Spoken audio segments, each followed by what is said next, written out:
Tout vient à point, le MUC 72 en a fait l'expérience. Désireux et impatient de grandir, le club s'émancipe en 2e division dans les années 90. Des matchs de grande envergure, une victoire au Vélodrome contre l'OM, vainqueur de la Ligue des Champions l'année précédente, et rétrogradé suite à l'affaire de corruption Valenciennes-Marseille. Avant de viser plus haut, le club 100 et or doit se structurer. Quand je suis arrivé au Mans, j'ai trouvé que l'organisation, c'était professionnel, mais il y avait encore des choses à améliorer. Thierry Froger à la tête de l'équipe Fagnon, le MUC 72 monte petit à petit en régime, fête ses 10 ans, change de logo et prétend de plus en plus à la première division. Je rêve à la D1, il n'y a pas de problème. Après, je rêverai à l'Europe quand on sera en D1, mais on va procéder par ordre. On a travaillé dans ce sens-là depuis 10 ans et il faut qu'on y arrive un jour ou l'autre. Mais les Sartois ont-ils vraiment leur place dans l'élite ? Non, je pense pas. Pourquoi ? Parce qu'ils finissent tout le temps mal, les saisons.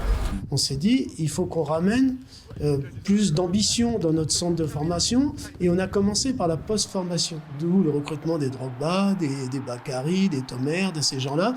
On pensait qu'on n'avait pas de jeunes suffisamment costauds de 18 à 20 ans pour arriver au très haut niveau très vite. Mais ces gens-là, je pense qu'ils ont dynamisé le club et ils ont surtout réveillé nos petits Sartois. Moi j'ai vu Didier Drogba mettre une tarte sur un 5-5 un copain parce qu'il rigolait de la défaite, quoi. On se marrait avant l'entraînement ou après l'entraînement, mais pendant l'entraînement ou pendant un match, c'est rigueur. En 1998, avec cette nouvelle équipe et Marc Westerlop sur le banc, le Mans échoue encore à la 6e place. Des fois ça passe et puis là c'est pas passé en l'occurrence. Nouvelle tribune à Léon Bollé, s'il fallait rappeler que les 100 et or ne sont pas champions du monde, la saison suivante en est l'exemple. 98-99, plus compliqué en championnat, mais le club atteint les demi-finales de Coupe de France, perdu au bout des prolongations 4-3 à Sedan. Un motif d'espoir tout de même. Le foot a sa place au Mans et le club va encore progresser. En 2000, Thierry Goudet prend les rênes de l'équipe, 3 ans avant une montée historique. Je pense qu'on pouvait le faire l'année d'avant. Et on finit 4e l'année d'avant et il y a eu un passage important, c'est la vente de Didier à Guingamp. Moi j'étais contre. Les dirigeants m'ont expliqué qu'ils avaient besoin d'argent. Le début de saison 2002-2003 est épatant. Le club occupe la première place de la 3e à la 23e journée. Franchement, qui peut vous arrêter ? Peut-être nous-mêmes. À force de nous dire qu'on est bon, on finirait par le croire. Et là, ce serait le début de la fin. Dès le début de saison, on s'est dit, ça y est, on va monter. Et à la fois, on avait peur parce que c'était souvent qu'on était devant et on lâchait.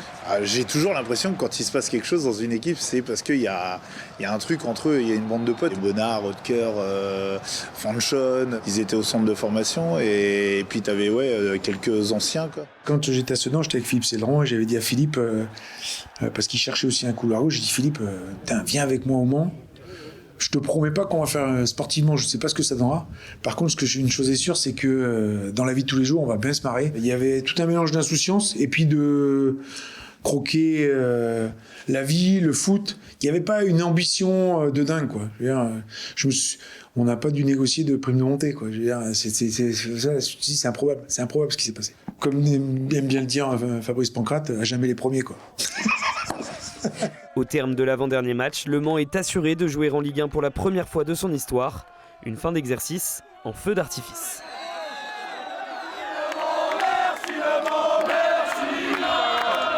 Ça fait énormément plaisir parce que ça fait longtemps qu'on attendait ça et ce soir c'est une récompense pour tout le club, toute la ville et tous les joueurs. J'ai souvenir de la montée place de la Rep et tout, entre copains dans le jet d'eau et tout, franchement c'était génial. Le moment le plus fabuleux, je crois qu'on ait vécu, c'est la première montée en L1. Un retour à l'aéroport, en ville et tout, c'était extraordinaire. Je pense que c'est un des plus beaux moments de sport que j'ai vécu, en après-sport. Henri Legarda prend la présidence du MUC 72, mais les Manceaux peinent dans ce nouveau championnat.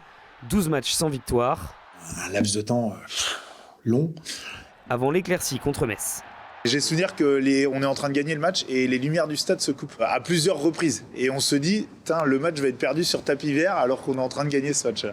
Succès 2-0, mais Le Mans reste relégable quasiment toute la saison. La première année Ligue 1, on est amateur, quoi. Une montée, ça se prépare. Il faut se structurer dans le recrutement, il faut tout préparer, quoi. Il faut pas arriver au dernier moment dire on est monté en L1, quoi. Et je pense qu'on a beaucoup appris de nos erreurs.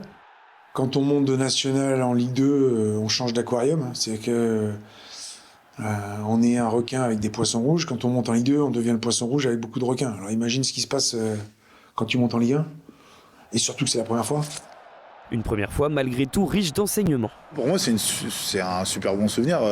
Ça n'a pas été une saison catastrophique, au contraire. C'est pas que c'est pas grave, mais ça a servi la deuxième fois que le club est remonté, quoi. Ça s'appelle l'expérience. Une expérience à renouveler le plus tôt possible, soit 1 an plus tard, où le destin sourira de nouveau à qui sait attendre.